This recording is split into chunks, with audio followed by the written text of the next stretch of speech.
So Red One, this is an interesting film to talk about because this was a movie that was conceived to be a streaming play. This was a conceived Prime Video film that was going to essentially kickstart, according to Dwayne the Rock Johnson, it was going to kickstart a brand new Christmas franchise, so to say. And recently, within the past couple of months, Amazon, MGM Studios, Prime Video, they all made the decision to actually give this a full theatrical rollout and to do, a very, very extensive marketing campaign. Again, something that's not traditional for streaming movies, but they wanted to provide some extra support before it eventually arrives on Prime Video. I'm sure it'll be there right in time for the Christmas holiday, but this did have a full theatrical rollout, as I mentioned. Of course, Dwayne The Rock Johnson, one of the biggest movie stars that we have, his first time teaming up with Chris Evans, who's also joining this film. And also, Dwayne The Rock Johnson is reuniting with Jake Kasdan, a director he has worked with before on a number of films, most notably the Jumanji reboot films that have come out over the past few years or so. And so this is sort of a reuniting of those two particular individuals to make this brand new Christmas action comedy film. And so we got a chance to go check this out in a big IMAX theater this past weekend. So with all of that out the way, man, I will pass it to you. What did you think about this brand new Christmas film, Red One? Oh boy, oh boy, oh boy. So Red One is about is about Santa Claus has been kidnapped, and The Rock plays his head of security, and he has to work with Chris Evans, who is a professional tracker and naughty lister, in order to find Santa Claus. That is what pretty much the movie is about. And this is I didn't have a lot of faith coming to this movie, I'm not gonna lie to you. And a lot of it was trailer, a lot of it was The Rock Christmas movie, a lot of it was what is all this CGI in this trailer even? What is all this here? And so I was still interested to kind of check it out though. Like I just didn't have a ton of hope for it. And here I am, man. Red One is not a very good movie. It's not good at all. What I will say is there's actually a couple of good ideas in the movie that I enjoyed. I'm gonna start with the positive first. There is some other mystical creatures that you meet that I was like, that's a good idea, but that doesn't work out. There's also a couple of fights I actually enjoyed. I was like, oh, this is a cool little scuffle, a cool little fight here.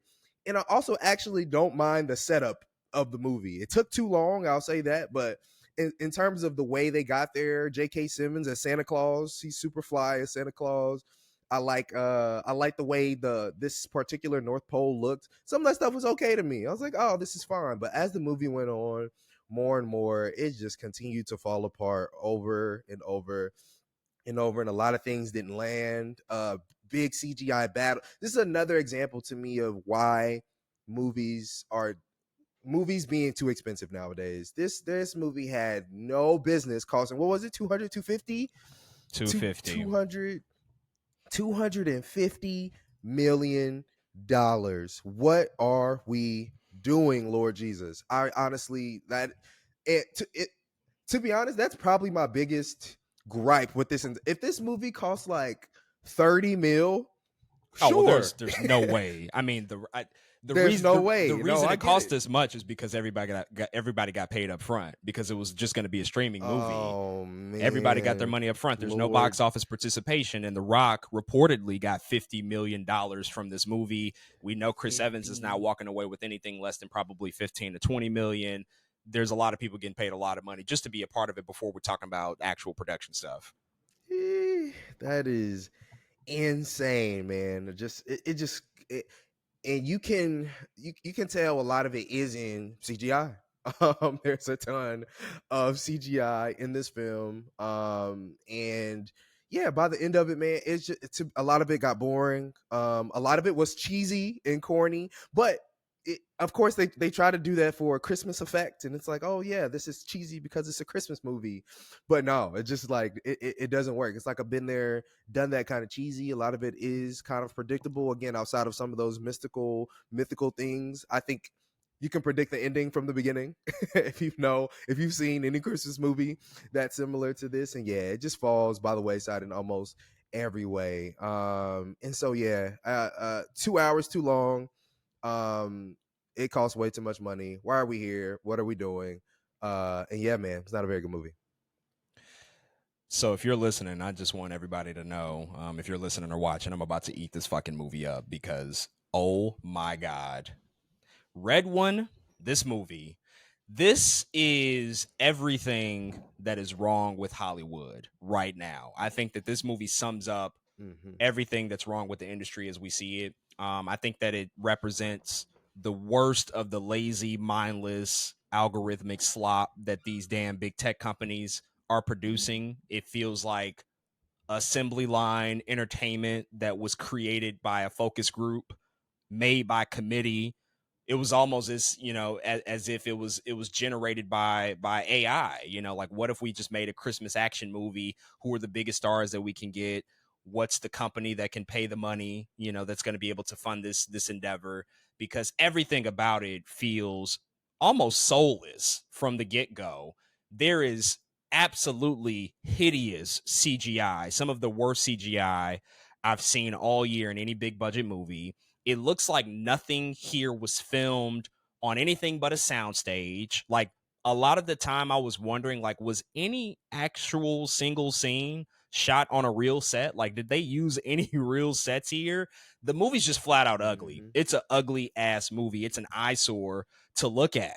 I actually found that the North Pole had zero personality. There was nothing about it that was intriguing, that was interesting visually. They wanted to build out a franchise and build out a world, but they did none of the work to do that.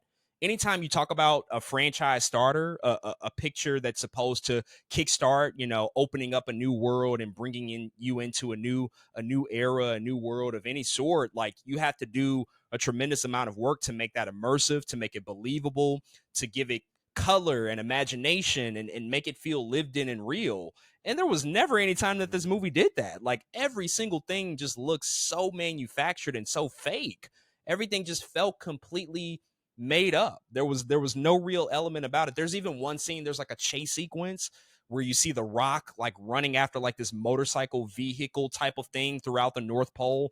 It's the ugliest shit I've seen all Oh my year. The god, scene is it's so terrible. The bad. CGI is It's ridiculous because bad. you never buy that it's him within the scene. His CGI or his body or his body double is completely CGI throughout the sequence, and it's snowing, and it all looks ugly and terrible because this was made for streaming. It wasn't made for the big screen. And I find it hilarious that video that just came out, The Rock promoting this movie, talking about how he saw Oppenheimer on an IMAX screen. He went to the same IMAX theater that Chris Nolan goes to, sat in the same seat, watched Oppenheimer, and was like, oh, that's an amazing movie. Holy shit. Imagine Red One on this screen. Really, Rock? Like, what what are we even talking about?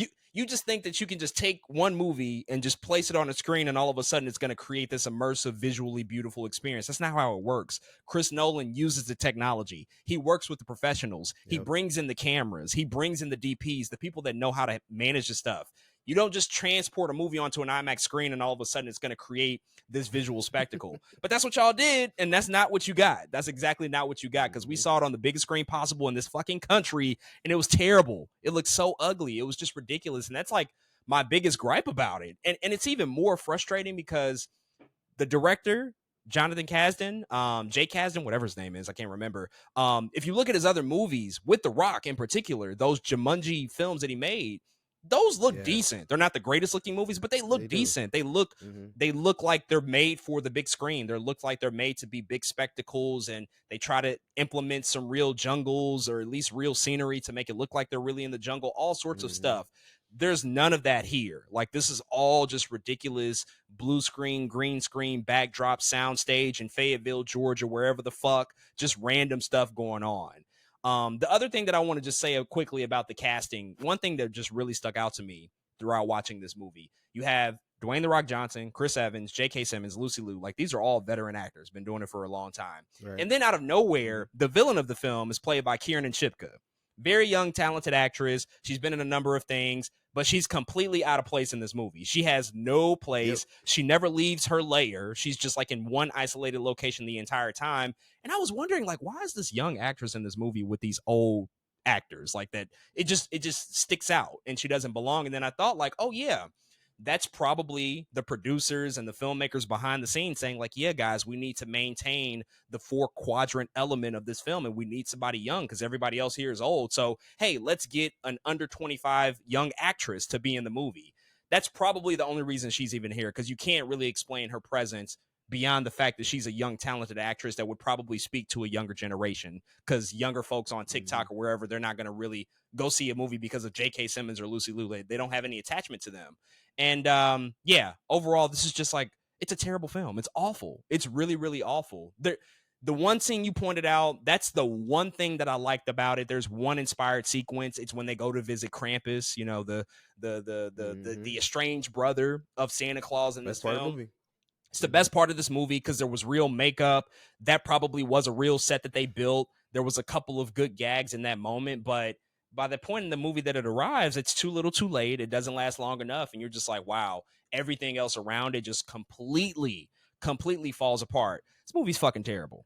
Bottom line, it's fucking terrible. And I think it just represents just some of the worst stuff that we're seeing, just the terrible trends that have taken over Hollywood, especially from the big tech companies that are just churning out movies based on committees and focus groups. Like, there's no actual creative spirit behind it. This doesn't even feel like a Christmas movie.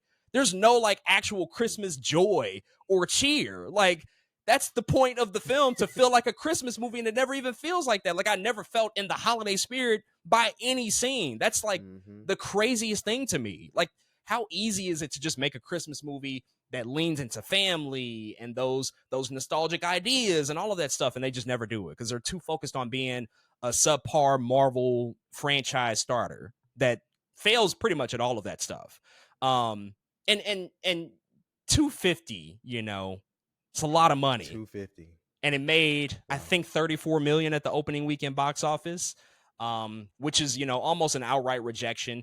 Maybe it'll have some legs, I don't know. But that just tells me like, yeah, nobody really had interest in this, and most people are probably going to wait until it arrives on Amazon Prime at the end of the day.